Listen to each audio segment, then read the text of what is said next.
Buya, assalamualaikum Buya, maaf mau nanya lagi nih saya Buya. Ya, Silakan. Senang sekali, dengan senang hati. ya, terkait tadi yang Buya sampaikan bahwa kita melakukan kebaikan, insya Allah kalau niatnya kita tetapkan lurus untuk karena Allah dengan ikhlas, insya Allah itu kan mendapatkan pahala tentunya buat kita yang melakukannya gitu Buya ya.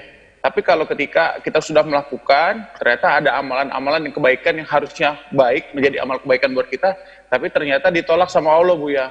Mungkin, mohon maaf Buya, saya fakir ilmu, bisa Buya kasih tahu atau jelasin seperti apa sih amalan yang membuat amalan kita tuh jadi ditolak sama Allah Buya. Makasih Buya, jazakallahu khair. Baik, ada dua amalan yang ditolak oleh Allah. Pertama, amalan yang tidak kita lakukan sesuai dengan petunjuk Allah. Bersedekah adalah baik, membangun masjid adalah baik, tujuan baik, tujuannya adalah menuju Allah. Tapi kalau caranya menuju Allah nggak baik, nggak akan sampai. Bangun masjid bagus, siapa nggak mengatakan nggak bagus? Buat sholat taraweh bagus, cuman caranya Pak, gerakkan anak muda untuk nyopet, pemudinya untuk menjual diri, nah itu buat ini nggak benar. Jadi kalau tujuannya baik, maka caranya harus benar.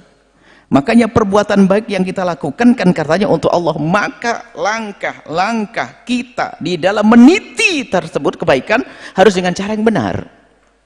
Kita ingin berderma, berbuat baik, menyantuni fakir miskin, pesantren, masjid. Innallaha thayyib la yaqbalu illa thayyib. Allah Maha bagus, tidak akan menerima kecuali yang bagus. Ini yang pertama. Jadi dari caranya harus benar. Kalau caranya nggak benar, nggak bisa. Caranya benar. Rizki-rizki yang halal, upayakan baju yang halal untuk sholat, terlepas dari orang saya punya masa lalu baju yang jelek, ini masalah orang mau tobat, ini banyak dimaafkan. Ini adalah kita bisa membuang baju yang nggak benar, kita bisa meninggal. Kok kita masih nyaman berbuat baik sementara kita dalam keharaman? Rebutan waris belum beres-beres umroh, itulah orang yang masuk neraka lewat Mekah, kayak begitu, nggak diterima oleh Allah. Ini yang pertama. Yang kedua, jadi yang pertama adalah sarana prasarana menuju atau melakukan baik harus benar juga, bukan sekedar tujuannya baik, enggak. Ini yang pertama. Rezeki halal, cara yang benar dan sebagainya. Dakwah baik, tapi kalau caranya kita dengan tidak baik, misalnya dakwah dengan berbohong, maka kami kan selalu berpesan juga kepada teman-teman yang suka mengangkat YouTube, jangan sampai membuat judul yang berbohong, karena dakwah tidak boleh berbohong. Harus judul yang benar, judul yang normal. Jangan hanya orang biar ngelihat Buya. Itu kan strategi marketnya dalam dunia media. Oh enggak, kita harus jujur. Karena urusannya dengan Allah, yang membuat nyampe hati Allah. Jangan berbohong buat judul yang aneh-aneh, enggak. Kadang buat judul ini harus caranya benar, wong tujuannya benar. Ini yang pertama. Kemudian ini juga kami sampaikan, siapapun harus amanat, jangan sampai membuat fitnah dengan judul. Kadang orang nggak mau dengar isinya, lihat judulnya tok, langsung disimpulkan. Yang kedua adalah amal tidak diterima oleh Allah adalah diam-diam kita tidak melakukan itu karena Allah. Yaitu tadi masalah bab riya. Amalnya benar, rizkinya halal, hasil kebun sendiri, atau kerja keringat sendiri dan sebagainya. Kumpul duit banyak, akhirnya disumbangkan, tapi ternyata apa? Biar saya nanti disanjung oleh orang dan sebagainya. Benar-benar tidak ikhlas, maka dia tidak akan diterima oleh Allah Subhanahu wa Ta'ala. Ini diantara paling inti adalah dua hal. Adapun yang lainnya penyempurnanya ada, insya Allah. Kalau kita sudah berusaha berbuat baik dengan cara yang terbaik, makanya kami juga selalu ingatkan, ada orang sedekah masih punya utang yang jatuh tempo, jatuh haram, zakatnya belum dibayar. Bayar dulu zakatnya, bayar dulu utangnya, baru setelah dia berpikir sedekah.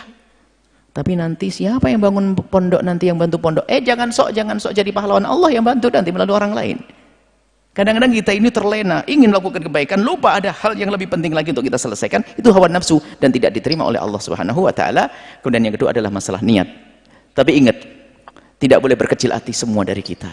Mungkin ada yang berkata, aku punya masa lalu nggak benar, ini rezeki saya belum halal. Kalau orang proses menuju kemuliaan, berangkat menuju kepada Allah dengan segala kekurangan, sambil berjalan kekurangan kita tanggalkan. Kalau kita ingin mengajak hijrah orang langsung hijrah full 100%, tidak akan bisa. Orang perlahan halus, hari demi hari ada perubahan halus. Makanya ini karena sahabat Fas ini adalah mengajak menyuruh hijrah. Jadi kan orang hijrah itu adalah dengan indah. Dia tidak terbebani. Dia tidak merasa berat. Sebab namanya hijrah kan dia dikubang kehinaan. Kalau mengentaskan ya perlahan. Mula-mula di tengah kan digeser. Bukan langsung dicomot begitu. Digeser dulu ke pinggir, ke pinggir, ke pinggir. Diangkat, setelah diangkat dulu. Biarin masih ada kotorannya. Pelan-pelan kita bersihkan, kita mandikan, kita sabun slow. Kemudian kita dandani sampai kelihatan ganteng begitu. Bukan langsung wup, begitu. Itu namanya nyiksa orang. Itu adalah bukan mengajak bertobat. Tobat itu mengajak dengan indah kelembutan. Seperti itu. Allah.